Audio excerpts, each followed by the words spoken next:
and welcome to a great episode of Enterprise Morning, reaching you from Enterprise Television.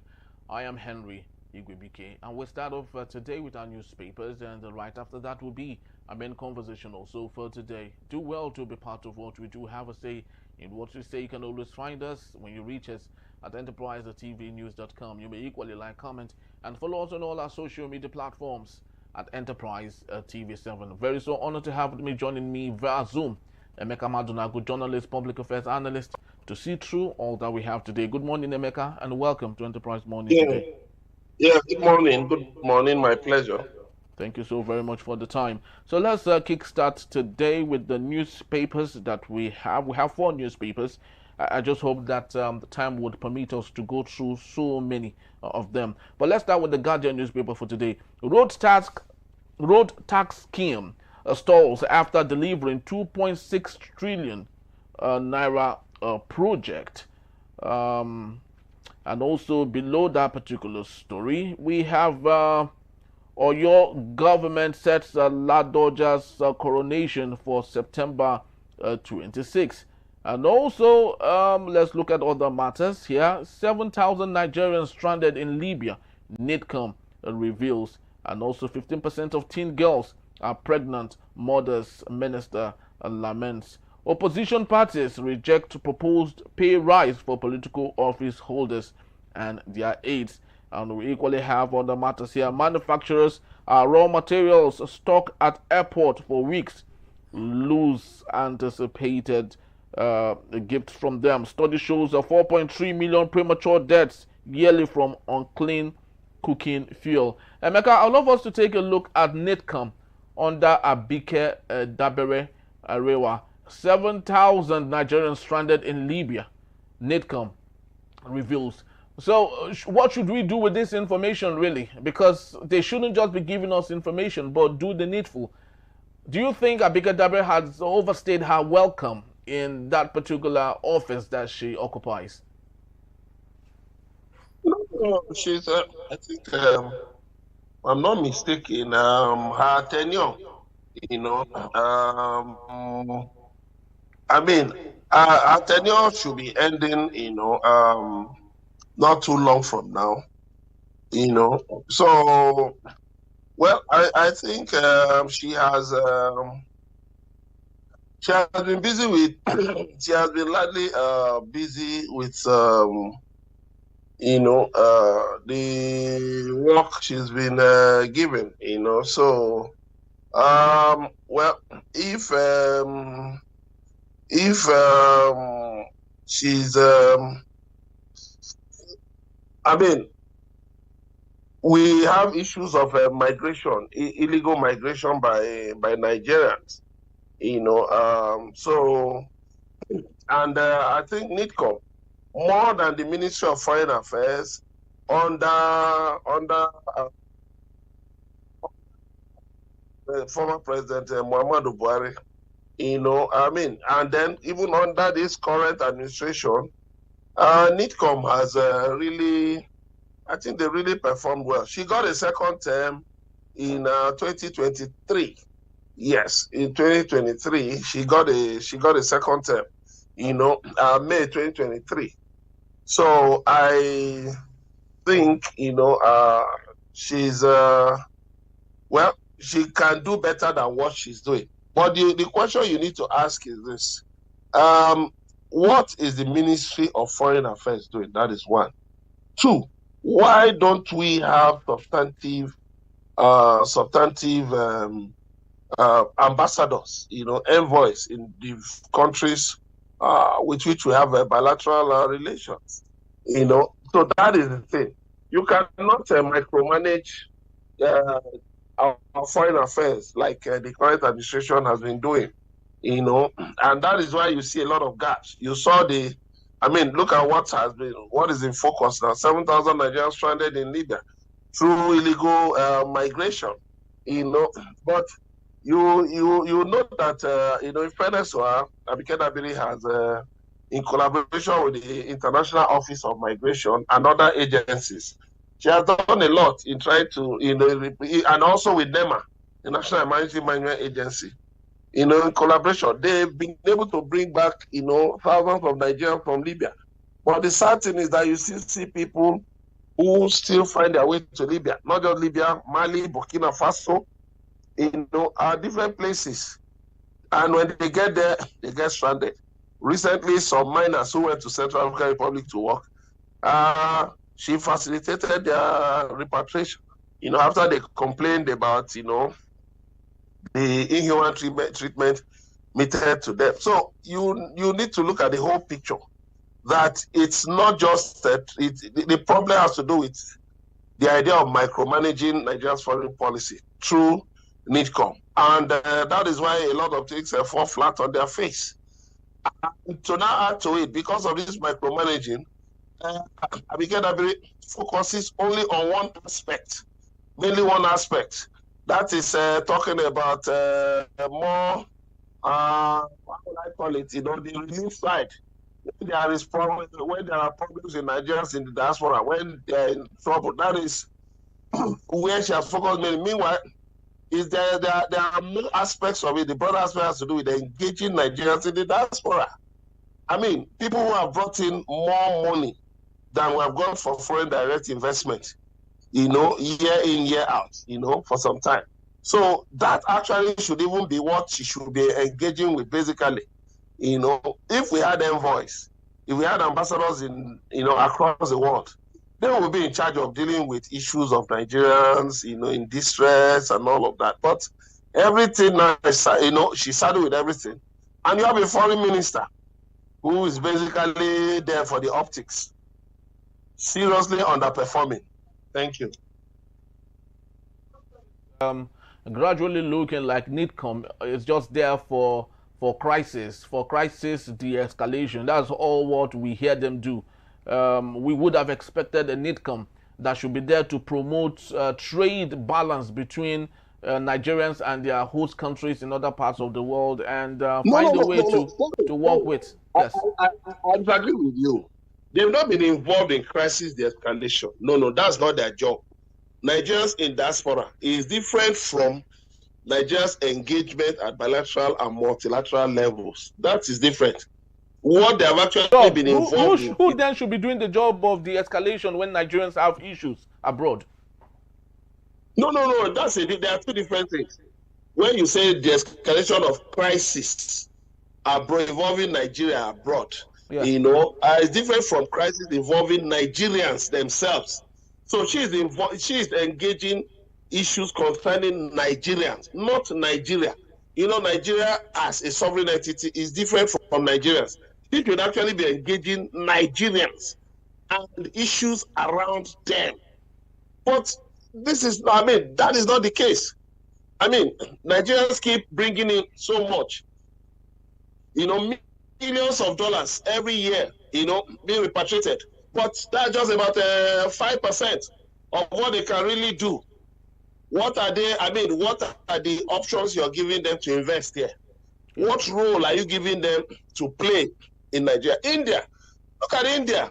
India makes so much money from its diaspora, for diaspora remittances. I think that should actually be Abigail Dabiri's remit. Seeing how she can galvanize Nigerians to go beyond just 5% of what they can contribute to, maybe 10, 20%. That can really help the economy. But she's just, more like a fire brigade, more like a fire officer, just quenching a crisis involving Nigerians.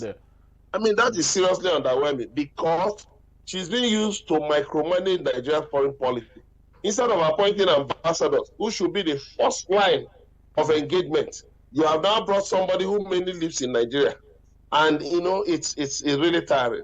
Thank you. Very tiring, Emeka. Let's move to the Daily Trust newspaper.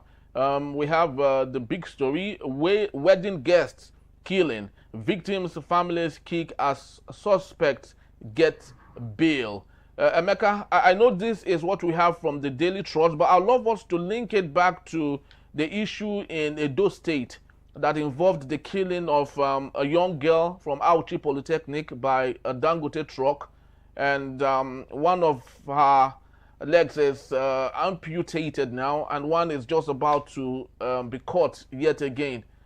This is a very big issue, and while all of these things are going on, the outcry, everything, it seems to us that the authority do not really care so much about those who commit these crimes.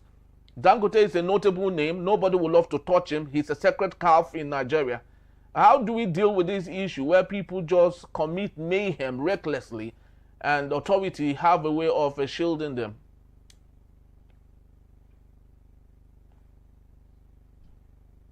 Not about the authority shielding them. I will not agree with that point of view, because the Plateau State High Court that granted bail to the 20 suspects, and people are kicking against it, that they should not have been granted bail. In a case that has to do with murder, courts exercise utmost caution in granting bail, because the task of arresting suspects in murder cases is usually tasking. It's very difficult. So now you are granting them bail. It's something that I think the authorities are not really serious about prosecuting the matter. Then that of the lady in Auchi, there are different versions of the of the whole. But the thing is that sadly, this incident took place and took one of our legs. I don't want to believe that Dangote is a sacred cow that is untouchable, because we should not. But sadly, when you look at recent cases like that of Kamwan at the airport, you look at Nigeria, we like to make some people untouchable as if they are above the law, and we also now the same people who complain that things are not working in the country. We'll go to church on Sunday, we'll go to mosque on Friday, and be praying to God to correct the things that we deliberately do, that we are deliberately enabling. Dangote's trucks have been involved in a lot of accidents for years. For years. More than 2 decades. Something should have been done about it by now. There is nothing about Dangote that makes him bigger than the Federal Republic of Nigeria. And the issue is not about trying to maybe bring down his business. No, the issue is about trying to make sure that his drivers are well trained, that they are well trained to realize that when they are behind the wheel, they comport themselves properly to make sure that their vehicles are well maintained. And so that, they keep within speed limits. But a station whereby, you give him that sacred car image, things will get bad. Things will get worse. And those people who are trying to cover these things, one day they too will be victims. That is the way it happens. You've seen people on social media trying to even defend Dangote, that people are just saying it because they want to get money from Dangote. The sad thing is that the widespread poverty in Nigeria has gone so bad to the extent that everything comes down to money. If there's a problem somewhere, the government will give out bags of rice. A businessman's radio station got burned down. The governor of the state gave him an SUV. We don't look beyond the optics, beyond the flashy, things. We are just interested in quick, shows, and then we move on to the next issue. It is very, very important that if not for the outcry of social media, that girl would have been neglected. Is she the only person who has been affected by an accident involving Dangote trailers? No. What about those who have had nobody to speak for them? What about accidents involving other trailers, tankers, here and there? Whole families wiped out. Yes. Who is speaking out for them?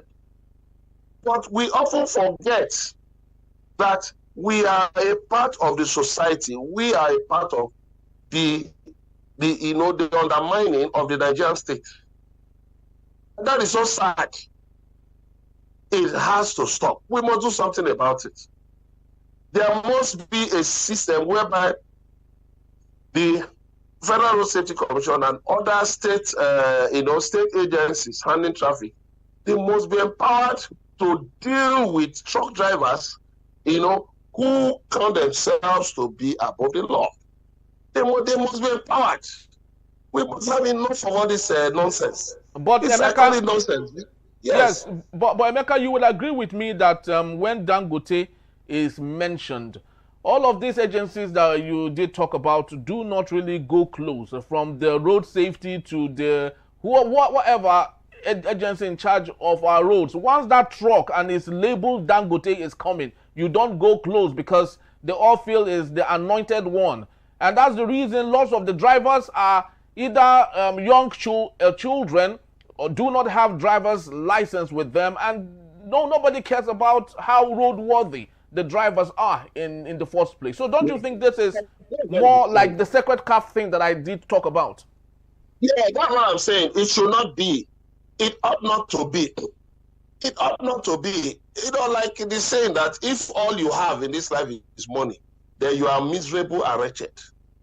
There should be, we're a society of rules. The same Dangote himself has complained when, certain policies and actions of government, were working against his business. He has complained. He has been complaining about, the shortfall of a crude oil supply to his refinery. He has complained about all this, and Nigerians rallied around and said, no, this man is a big investor in the economy. But he himself, he should even commit himself to ensuring that these things do not continue again. He should come out and make a declaration. It's not about the road safety, it's about it's about making sure that on his own, he's able to say, no more, my trucks will no longer cause mayhem on the roads. Let him come out and say, none of his drivers will do that rubbish. Any of the drivers that messed up, please get him arrested and prosecuted. There are also female truck drivers in Nigeria. There's one young girl, Omalade Gold, she's on Facebook. She's a young girl in her 20s, and she's a truck driver. So why not take somebody like that as an ambassador for road safety? As an ambassador for road safety among truck drivers. So, but, anyhowness is our hallmark in Nigeria. And that is why we keep combating the same problems for years without solutions. So I urge Alhaji Aliko Dangote to come out and make a declaration and make a pledge to Nigerians that all of these things, those crashes involving his trucks, will no longer happen. And let him do an internal audit of his trucks. Now he has added another 4,000 CNG trucks. Let him do an internal audit to make sure that if there are people who are unfit to be drivers of his trucks, he should do it with them. And then he should also use his influence, bring his influence to bear on truck drivers. The Truck Drivers Association, they have an association. Truck owners, they have an association. There are also associations like IPMAN, Independent Petrol Marketers. There are different organizations that are into, that run logistics business with heavy-duty vehicles. He can also bring his influence to bear and say, okay, as I'm doing this internal reform, you too do your internal reforms. If your trucks are above 33,000 liters or 33,000 kg, tons, rather, take them off the road. They are destroying our roads. Do self-regulation will make people respect you the more. Thank you.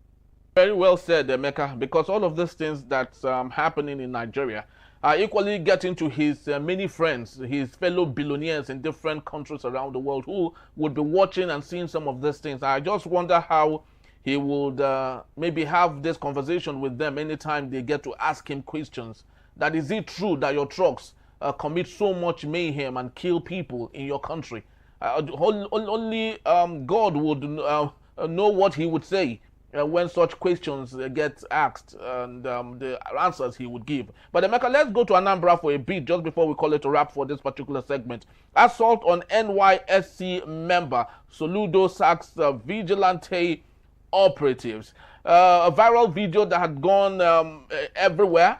The youth corps member who was practically debased by the Udogachi vigilante group, which Nigerians have labeled a thuggery of a vigilante group. Emeka, what's your take on this particular matter? Is this how the state policing would look like eventually when we do achieve it? No, you see, well, the thing is this. We major in the minor, and we minor in the major in Nigeria. There is no need to take untrained hooligans and put them into a security force. They will simply be giving information to criminals. They'll be selling weapons to criminals. They'll be engaging in embarrassing acts like the one under review. People who are untrained, they don't have guarantors. They don't have nothing.